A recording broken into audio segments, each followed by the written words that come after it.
Peace be to you all. Assalamualaikum. Zelma Abdul Malik, physician associate, health educator, moderately fit, middle-aged, endurance athlete, and family man. So I wanted to talk to you guys about MD versus PA, and I'm gonna do a live video about this later this evening, Lord willing, inshallah. But I had some questions. Some people asked me some questions about it. So I tell you about myself.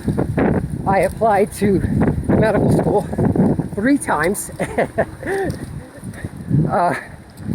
back in the early 90s. Well, I graduated from my degree in biology in 94. So I tried in like 90.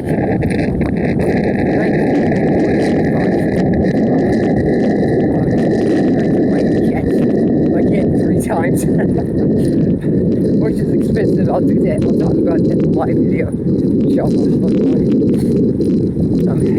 Because you got to pay for the exam. Then I took a Kaplan testing prep, and I got myself a private tutor. But I applied to PA school once and got in 97. So I say all that to say that you know, obviously I had mixed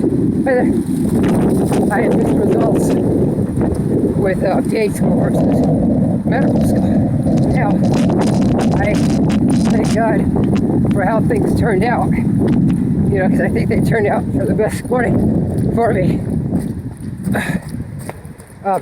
Especially now, I'm in my mid-50s.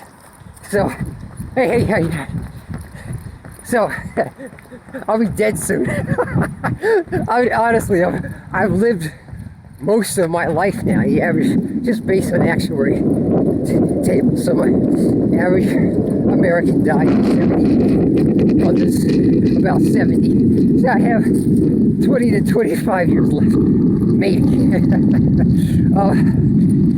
You know, but I'm very, very happy with my life, man. If I died today, it'd be like, yo, man, it was a nice life, very fulfilling life. So PA school is like a 10K, so a 10-kilometer race. That's about 6.5 miles. If you see the track guys, they run this. Not the track guys, but you know, the people like Mofar and these guys that are going around the track multiple times. I think it's I forgot how many times around a track you gotta go for a 10K. I think it's 50 or something. I'll find out. But it's different from a marathon. So a marathon is 26.2 miles.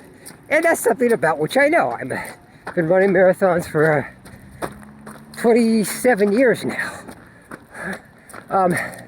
It's far, because you get to your 10K mark, your 6.5 mile mark, and you still have another 20 miles to run about. I mean, it's crazy. It's very far. So, you know, medical school is like that. You got to do your undergraduate, then do well in that. You know, take your MCATs, do well in those. Hopefully get an interview, do well on the interview. Maybe they'll let you into med school, maybe not.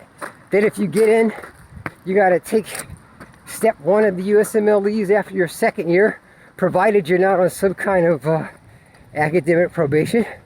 Then I think your third year, I think, end of your 3rd year, you take the step 2s, and then you get matched, only to start trials and tribulations all over again, and residency.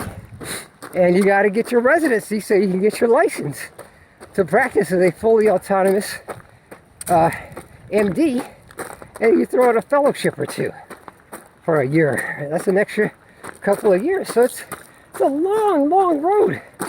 With PA school, you do you get your undergraduate, hopefully do well, take your GREs or your PCAT, PA-CAT, physician associate college admissions test, or aptitude test, whatever you're using, and interview, get in, finish the 24 months, pass your PANCE, physician assistant national certification exam, and go out there and make those nice over $100,000 a year salary.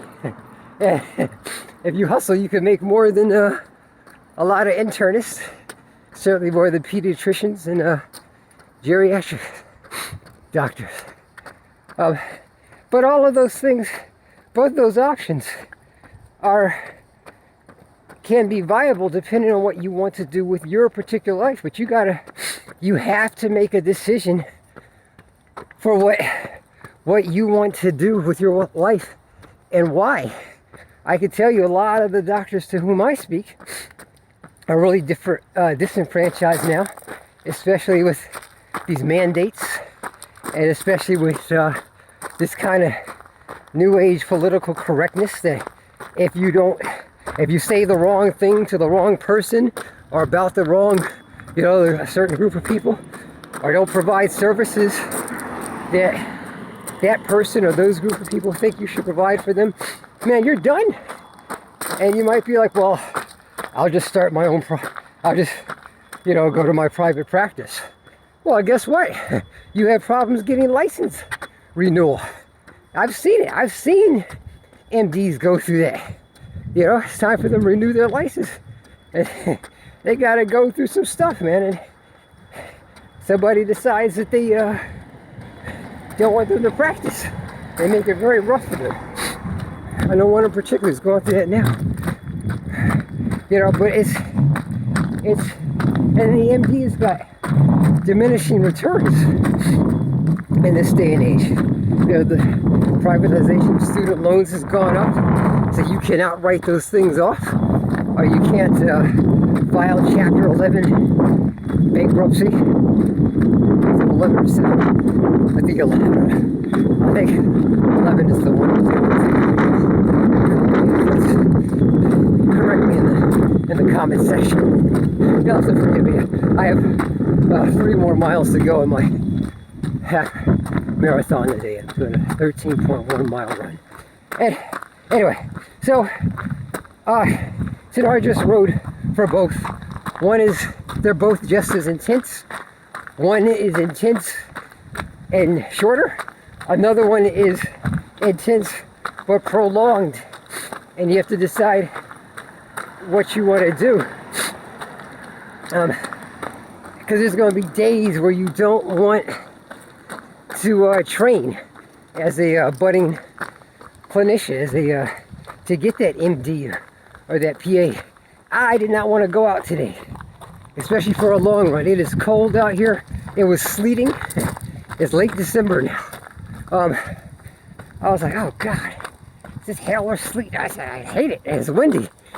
It took me 2 hours to get out because I was procrastinating.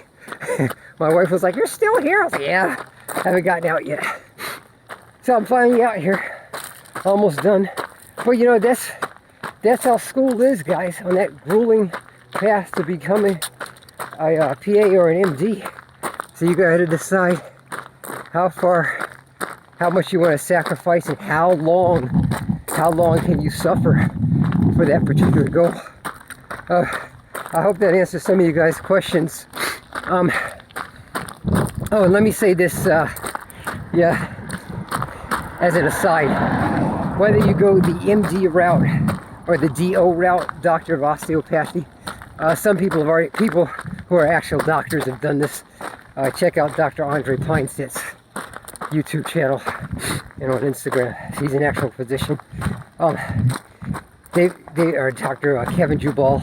They've discussed this. They've got the same training, and people are gonna possibly troll you as one comedian did if you become a DO, but you can't worry about that. It's your life and your goals. And go to the Caribbeans if you want it bad enough. Those that can help you pass the USMLE and get residency. I've worked with doctors from the Caribbeans. They're fine. They're just as good as the other doctors, the U.S. doctors, folks who went to U.S. schools. It's a long hill, man. Anyway, I wish you guys the best of success in your positive endeavors. You can reach out to me via Instagram or the comment section if you have an interest in becoming a PA or you just want advice on life. Woo. I try to stay in shape. Golly, look at that. So, talk to you guys later, Lord willing. Take care. Peace.